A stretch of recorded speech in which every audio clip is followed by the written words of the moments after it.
Hello everyone, welcome to our channel Ghar Se Gurukul. घर से गुरुकुल की history series में हमारा आज का टॉपिक है second round table conference. First round table conference के बारे में कि उसमें कौन कौन शामिल हुआ था, वो कहाँ हुई थी, उसको इनॉग्रेट किसने किया था, उसके चेयरमैन कौन थे, उसको किसने अटेंड नहीं किया, ये सब कुछ हम अपनी लास्ट वीडियो में डिस्कस कर चुके हैं। तो चलिए आज बात करते हैं सेकेंड राउंड टेबल कॉन्फ्रेंस के बारे में। तो पहले जानते हैं कि ये कब और कहाँ हुई थी। तो सेकेंड राउंड टेबल कॉन्फ्रेंस शुरू हुई थी 7 सितंबर 1931 को और ये कंक्लूड हुई 1 दिसंबर 1931 को। फर्स्ट राउंड टेबल कॉन्फ्रेंस की तरह ये भी लंदन में ही हुई थी। सेकेंड राउंड टेबल कॉन्फ्रेंस के समय इंडिया में ब्रिटेन के सेक्रेटरी ऑफ स्टेट थे सैमुअल हर्ड और वायसराय थे लॉर्ड वेलिंगटन। अब बात करते हैं उन मेन इवेंट्स की जिन्होंने इसे बहुत हद तक इम्पैक्ट किया। तो दूसरी राउंड टेबल कॉन्फ्रेंस शुरू होने से पहले कुछ ऐसी महत्वपूर्ण घटनाएं हुई जिन्होंने सेकेंड राउंड टेबल कॉन्फ्रेंस को पूरी तरह प्रभावित किया और उन घटनाओं से ही सेकेंड राउंड टेबल कॉन्फ्रेंस का भविष्य भी तय हुआ। में सबसे पहली घटना थी Gandhi Irwin pact. Gandhi Irwin pact 5 मार्च 1931 को महात्मा गांधी और लॉर्ड इरविन के बीच हुआ एक समझौता था।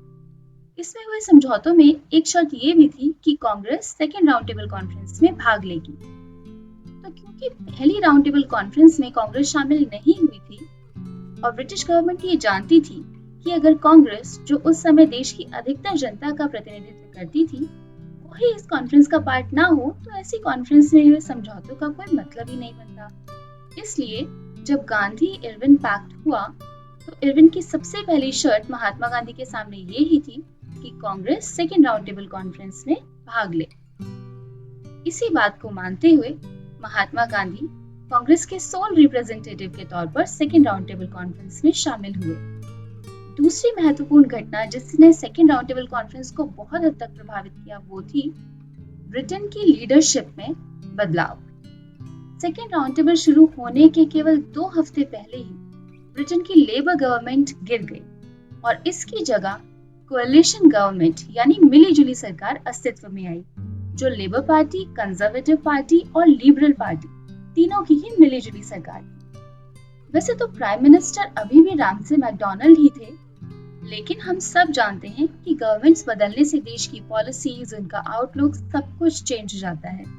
इसलिए ये सरकार बदलना एक बहुत बड़ा बदलाव था।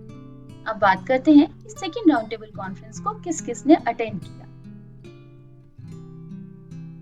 तो जैसा कि हमने पहले ही डिस्कस किया कि महात्मा गांधी कांग्रेस की तरफ से सोल रिप्रेजेंटेटिव थे और वो इस कॉन्फ्रेंस में भाग लेने के लिए 29 अगस्त को भारत से रवाना हुए और 12 सितंबर को लंदन पहुंचकर उसी दिन से सेकेंड राउंड टेबल कॉन्फ्रेंस में शामिल हुए। हालांकि सेकेंड राउंड टेबल कॉन्फ्रेंस 7 सितंबर 1931 को शुरू हो चुकी।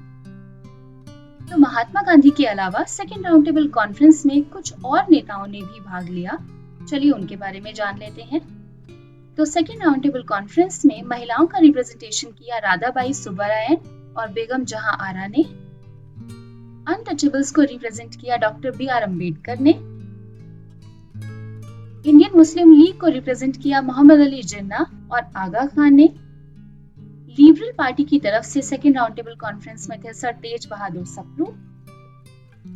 सिखों को रिप्रेजेंट किया सरदार संपूर्ण सिंह ने और इनके अलावा देश की अलग अलग रियासतों के प्रतिनिधियों ने भी इसमें भाग लिया और इन सब के अलावा पंडित मदन मोहन मालवीय और सरोजनी नायडू भी इस कॉन्फ्रेंस में शामिल हुए।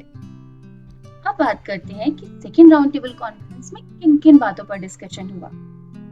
अब क्योंकि सेकेंड राउंड टेबल कॉन्फ्रेंस में भाग लेने वाले सबसे महत्वपूर्ण व्यक्ति तो गांधी जी थे, तो इसमें महात्मा गांधी ने अपना पक्ष रखा और कुछ ये पॉइंट्स सबके सामने रखे।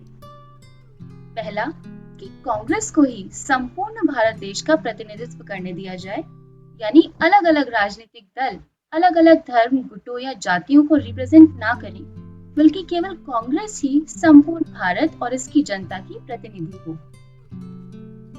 दूसरी बहुत महत्वपूर्ण बात ये थी कि अस्पृश्यों को, जिन्हें बाद में महात्मा गांधी ने हरिजन नाम दिया, उन्हें हिंदू ही माना जाए। उन्हें हिंदुओं से अलग नहीं माना जाना चाहिए और ना ही अलग मानकर उन्हें कोई रिजर्वेशन या कोटा देना चाहिए, बल्कि उनके साथ साधारण हिंदू के जैसा ही ट्रीटमेंट होना चाहिए। इसके अलावा गांधी जी ने ये भी मांग रखी कि अलग अलग धर्म के लोगों के लिए सेपरेट इलेक्टोरेट नहीं लाया जाना चाहिए, क्योंकि इससे देश में जो भाईचारे की भावना है उसे आघात पहुंचेगा और हर धर्म के लोग अपने आप को दूसरों से अलग मानने लगेंगे। इसके अलावा गांधी जी ने एक और महत्वपूर्ण बात ये भी रखी, जो कि पिछली बहुत बारी से भारतीय जनता और Indian national Congress British government के सामने रखती आ रही थी, कि केंद्र और प्रांतों में तत्काल उत्तरदायी सरकार की स्थापना की जाए। तो ये तो थी गांधी जी की मांगे। अब देखते हैं उनकी मांगों को माना गया या नहीं। तो बात करते हैं सेकेंड राउंड टेबल कॉन्फ्रेंस के रिजल्ट्स की। पहली राउंड टेबल कॉन्फ्रेंस की ही तरह सेकेंड राउंड टेबल कॉन्फ्रेंस भी सफल नहीं हुई, और इसका सबसे बड़ा कारण था कि देश के बड़े बड़े नेता जो अलग अलग गुटों का प्रतिनिधित्व कर रहे थे, वो ही किसी एक मत पर सहमत नहीं हुए। दलित, महिला, सिख, हिंदू, मुस्लिम, क्रिश्चियन, इन सभी बातों पर ये नेता बट गए और बस अपने अपने गुट को मिलने वाले फायदों पर ही इनका ध्यान अटका हुआ था। इस सब का परिणाम ये हुआ कि गांधी जी की पहली दोनों मांगों, दलितों को हिंदुओं से अलग ना मानना और किसी भी संप्रदाय को अलग से कोई इलेक्टोरेट ना देना, इन बातों पर बाकी सभी पार्टीज और उनके नेता गांधी जी के विरोध में आ गए। और जब देश के नेता ही आपस में बहस करने लगे, तो वो ब्रिटेन से और ब्रिटिश गवर्नमेंट से किस बात पर बहस कर सकते। ब्रिटेन ने भी गांधी जी की सेंटर और स्टेट में रिस्पॉन्सिबल गवर्नमेंट की मांग को पूरी तरह नकार दिया। और जब उन्होंने देखा कि सेपरेट इलेक्टोरेट की मांग पर गांधी जी अकेले पड़ गए हैं और बाकी सभी इसके पक्ष में हैं, तो उन्होंने भी अपना बांटो और राज करो यानी कि डिवाइड एंड रूल का कार्ड खेलते हुए अल्पसंख्यक लोगों के लिए सेपरेट इलेक्टोरेट की मांग मान लिया। अब बात करते हैं सेकेंड राउंड टेबल कॉन्फ्रेंस के बाद हुई घटनाओं की। तो सेकेंड राउंड टेबल कॉन्फ्रेंस के बाद ब्रिटेन ने, ब्रिटिश गवर्नमेंट ने कांग्रेस को एक अवैधानिक संस्था यानी कि इलीगल ऑर्गेनाइजेशन घोषित कर दिया। भारत देश के जितने भी राष्ट्रवादी नेता थे, उन सबकी गिरफ्तारियां होने लगी। यही नहीं, महात्मा गांधी और कांग्रेस ने 29 दिसंबर 1931 को दोबारा से असहयोग आंदोलन शुरू करने की घोषणा की और इसी कारण गांधी जी को भी गिरफ्तार कर लिया गया। भारत देश की प्रेस पर अनेकों पाबंदियां लगा दी गईं और अंग्रेजी सरकार के भारतीयों पर अत्याचार बढ़ते ही चले गए। गांधी जी की गिरफ्तारी के विरोध में भारत देश की जनता सड़कों पर आ गई। आए दिन अनेकों रैलियां होने लगी और देश की जनता ब्रिटिश गवर्नमेंट का बहिष्कार करने लगी। तो आज के लिए घर से गुरुकुल में बस इतना ही।